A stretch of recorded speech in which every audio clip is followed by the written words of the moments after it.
What's up, my Central Unit? It's the Central Man here, so back again with another classic WWE pay-per-view review.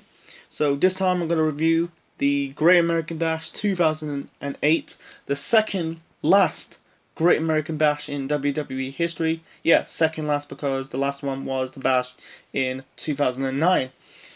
And this is the last WWE pay-per-view in the Ruthless Aggression era, and also the last one in the TV14 banner before 2 days later the WWE went PG. This show was at the Nassau Coliseum in New York City on the 20th of July 2008. The attendance for the show was 12,454. The commentators for the show was, on Raw we got Michael Cole and Jerry the King Lawler. On SmackDown we got JR and Mick Foley. And on ECW's commentary booth, we've got Mike Adderley and Taz. This is Taz's really last pay-per-view appearance as a commentator on ECW before going back on SmackDown. Anyway, so we're gonna start with I'm gonna do a quick result on the dark match. The dark match, we got Umaga defeating Mr. Kennedy. Okay, and then we got a fatal four-way tag team match for the WWE Tag Team Championships. Sorry, and we got John Morrison and The Miz defending the belt against Kurt Hawkins and Zack Ryder. The Edgeheads, represent La Familia. Finley and Hornswoggle, and Jesse and Festus. Festus is the future Luke Gallows. Okay of a match. Wasn't terrible, but was not really a good opener because of the tag teams. Apart from Morrison and Miz, because they are, they're relevant. Look at the tag team in this match. Hawkins and Ryder, granted, at least they got some character developments years later. Including with Zack Ryder, doing the whole woo woo woo, you know it thing. But at the time, they were known as the Edgeheads. Basically they are Edge's henchmen, that his lackey, both Hawkins and Ryder. Was it Jesse and Festus? With the Festus character, every time, the character was mentally challenged, doing that mental challenge gimmick, and every time, the bell rang, he went ape shit. But it was a stupid gimmick. I'm glad they dropped that gimmick after that. On the bright side, at least we got Luke Gallows. After that, and Finley and Hornswoggle. Yeah, not really good. I know they are live scream father and son storyline, kayfabe, not kayfabe, but kayfabe father and son. But they never really work out as a tag team. Hornswoggle was basically, you can't really take Hornswoggle seriously. It's basically a leprechaun. You can tell like the PG era is nearly there. It was... Anyway, that's another story for another time. Not really good of a match. Not a big fan of triple threats, fatal four-ways, three ways, four ways in tag team wrestling. Sometimes it could be hit, sometimes it could be a miss. But this was just a mess, man, to be honest. Anyway, Hawkins and Ryder won the tag team belts. Before that, earlier in the match, you basically had Miz and Morrison toss Hornswoggle in the ring with Festus. Besides that, there was nothing amazing out of this match. It was just I felt like this match should be on a SmackDown or ECW at the time. Not on your pay-per-view. You're spending a lot of money. And yeah, Hawkins and Ryder won this match, throwing Jesse off the top rope, into the ring, pinned him, and that's it. Unfortunately, they're both tag team title reigns in this era, in this last decade and this decade. Not this decade, but the 2010s and the 2000s were not that good. Both their tag team title reigns were flops. To be honest, they hold the belt until September of 2008. They went up to drop the belts to Carlito and Primo on a SmackDown. So it's just what it is. Anyway, so yeah, I think the problem is the card. I think they placed the wrong match to open the show. They should have really put a different match to kick off the show. I feel like this is possibly like middle parts of the show, but not your opener to kick off the pay-per-view. Anyway, let's start with the second match of the show. We got the United States title match between Matt Hardy and Shelton Benjamin, the gold standard Shelton Benjamin. This is the time when Shelton Benjamin started doing his gold standard gimmick, wearing the gold trunks, dyeing his hair blonde. This match was better than the four-way tag team match. Because like for the whole bulk of the match, basically you had Benjamin kind of work on the back of Matt Hardy. Matt kind of, I think Benjamin kicked out the side effect. Like one more of the match, really the end of the match, Matt Hardy was going for the moonsault. I think the announcer says Benjamin counted it, but Matt Hardy executed badly. He didn't like botch it, but he barely hit Benjamin. Benjamin hit the pay dirt onto Matt Hardy to win this match and become the new United States champion. He held the belt until I think it was 2009, March of 2009. He dropped it to MVP. I think he had a good run with the belt. I'm not 100% sure. Anyway, so moving on to match number 3. We got the ECW Championship match. We got the World's Strongest Man. They dubbed him at the time as the World's Strongest Champion. Mark Henry defended the belt against Tommy Dreamer. Tony Atlas is on Mark Henry's corner. And Colin Delaney is on Tommy Dreamer's corner. The backstory is that Mark Henry won the title at Night of Champions, defeating Big Show and Kane in a triple threat match. So, this is his first and only reign as ECW champion. Anyway, this match sucked. And this show is in New York. Tommy Dreamer is a hometown boy. Yeah, I know he's from Yonkers, but this is in this show was at what's it called again? It's at Unidale. So anyway, this was one-sided. Like 1-1 of the match. He basically had Henry kind of locked in Dreamer with the crank his neck hold and hold arm hold. Dreamer had some offense. Hit the swinging net breaker and the DDT. Like 1-1 of the match, he had Tony Atlas saying to Tommy Dreamer, "Do you feel it, Tommy Dreamer? Do you feel it?" And Dreamer was about to do a move in the top rope. Delaney kind of turned heel, kind of knocked Dreamer, really pulled him into the top rope. Henry hit Dreamer with the World's Strongest Slam to win this match and retain the ECW Championship. And this was a pointless heel turn for Colin Delaney because he came in WWE as a jobber. After the heel turn, he was still jobbing out. It was a pointless heel turn. I think he lost to Tommy Dreamer in an Extreme Rules match. And then afterwards, on the 15th of August, 2008, 1 month after this pay-per-view, he got let go to the company. He got released by the company due to budget cuts. He had a run in the Indies. He came back in the WWE 10 years later. And guess what? He was still the same. Jobbing. He was jobbing to the Bludgeon Brothers, Hideo Itami, and also Leo Rush. And the recent promotion he was in was an AEW, and guess what? He jobbed to the Best Friends in a tag team match on Dark. So he's not doing well.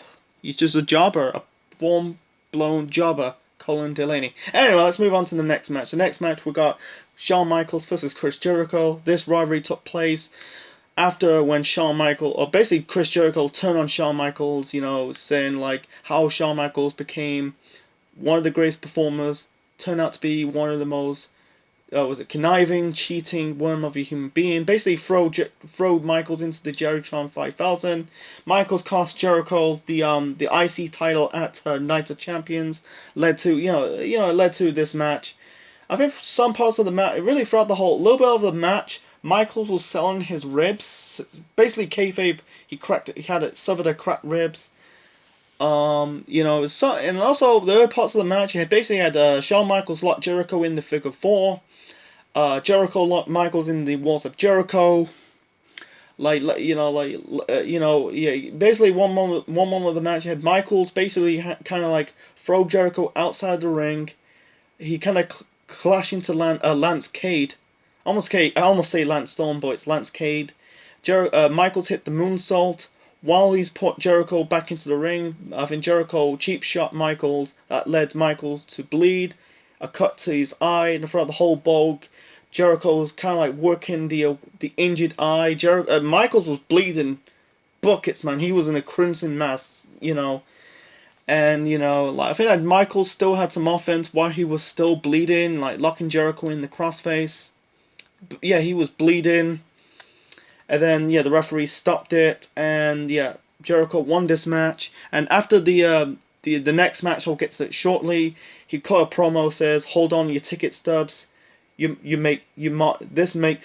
history that Shawn Michaels wrestled his final match." He said about he said like Jericho Michaels suffered a detached regna, and this is set up the basically set up the retirement angle at the next pay-per-view, the next month's pay-per-view SummerSlam. You led to Jericho accident hitting Shawn Michaels' real life wife Rebecca. And this is one of the best rivalry in 2008 between Michaels and Jericho. And Jericho ditched the whole Y2J thing, the wild loudmouth Y2J. You know, the rockstar Y2J became the serious Y2J. You know, with the suit, you know, with wearing the tights, calling fans hypocrites, saying I'm the best in the world, what I do.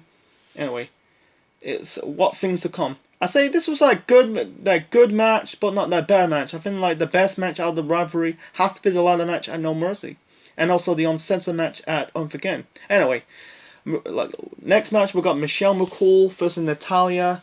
Winner. This match is for the first ever Divas Championship. Who become the first ever Divas Champion?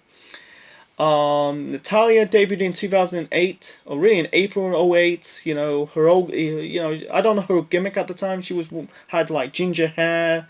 She haven't wear the pink and black heart attire outfit yet. Probably when she, you know, did the whole thing with the Hart Dynasty with her real life husband Tyson Kidd and D.H. Smith. Anyway, this match was good.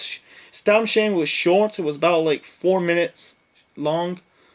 Some early parts of the match, Michelle locked Natalya with the leg lock. Natalya locked Michelle with the sharpshooter. They both reached the ropes.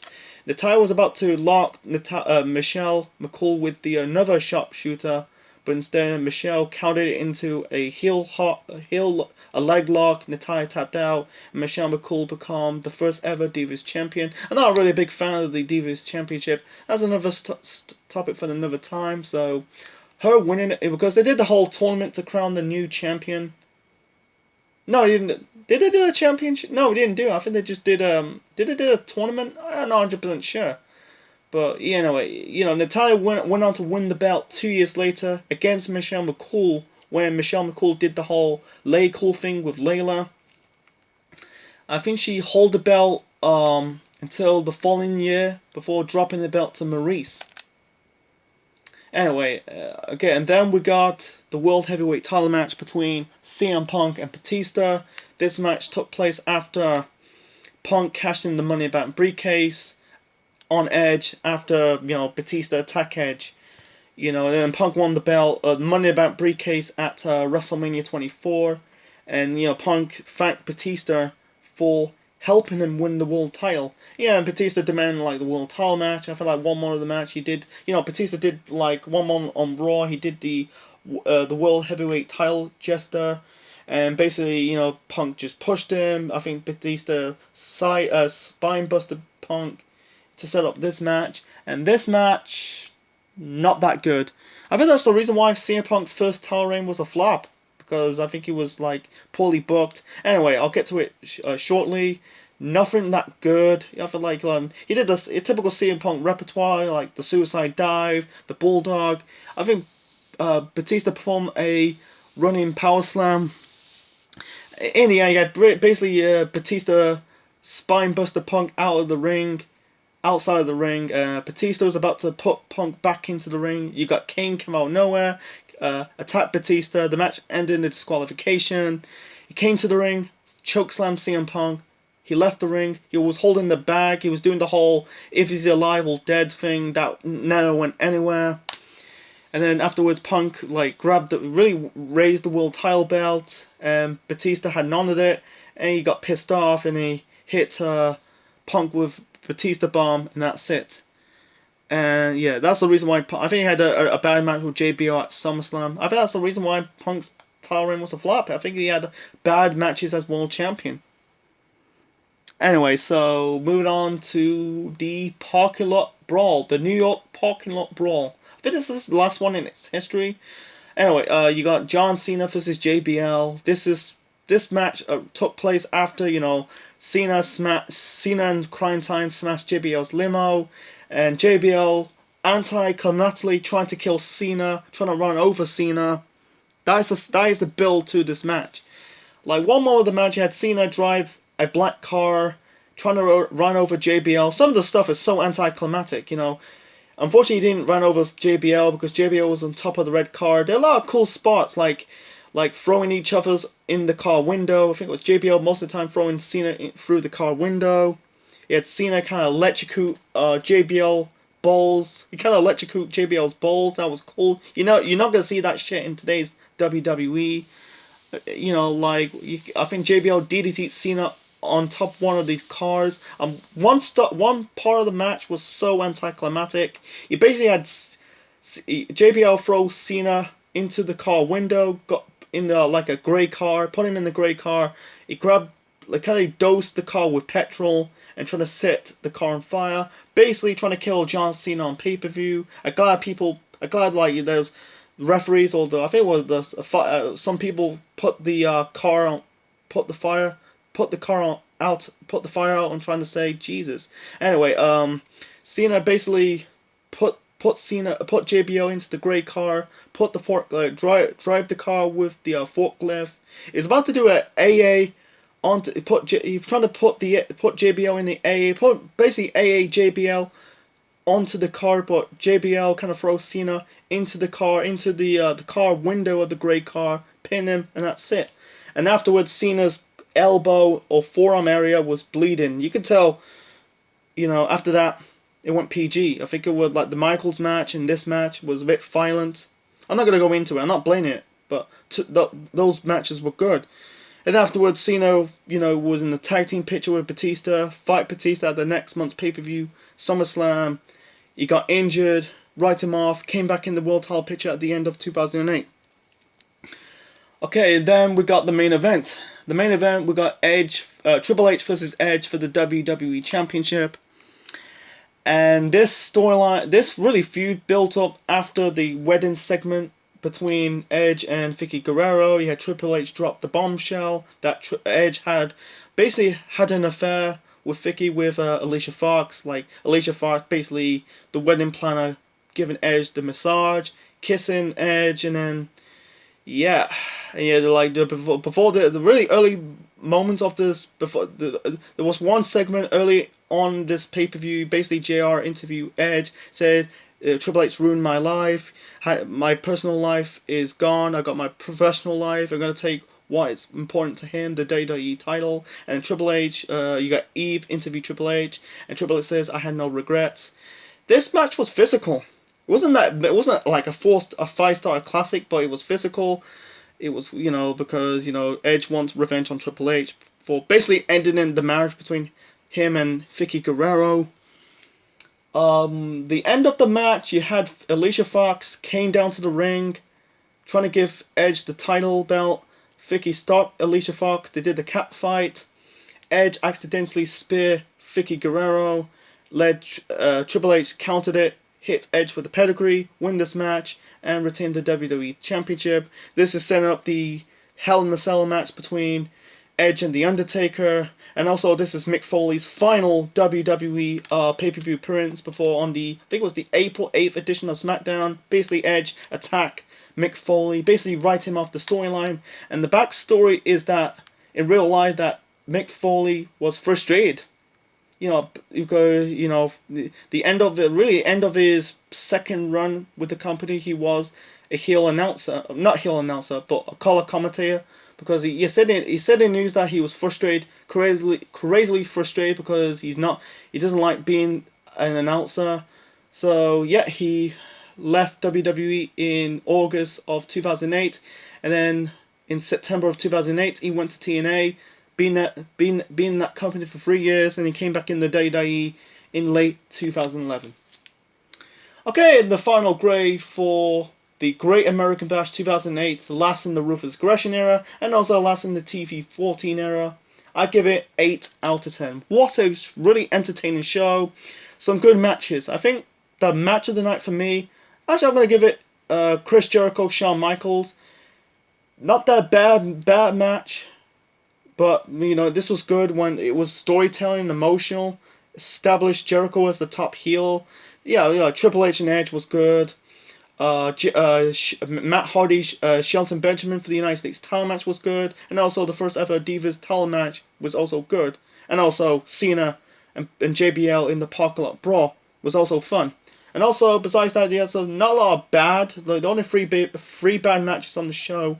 You got the opening match, the Fatal 4-Way Tag Team title match was disappointed because of the tag team, crappy tag teams in this match. The ECW title match between Mark Henry and Tommy Dreamer was one-sided, led to a heel turn that never went anywhere. And the world title match between Punk and Batista were disappointed. You know, a double disqualification. People spending a lot of money at the time to, no one wants to see a disqualification on a pay-per-view match that people spend a lot of money. And also, there had no chemistry between Punk and Batista, so. Okay, that was my review on WWE Great American Bash 2008. Hope you like it. Leave it in the thoughts and comment section below. Smash the like button. And subscribe to the Century Mind Network on YouTube. Next up, since I reviewed the last Great American, the last One Night Stand pay-per-view, and the last WWE TV14 pay-per-view known as Great American Bash 08, I'm going to call it down the middle to the previous month's pay-per-view. That is the first ever Night of Champions pay-per-view of 2008. This is the Century Man officially signing out.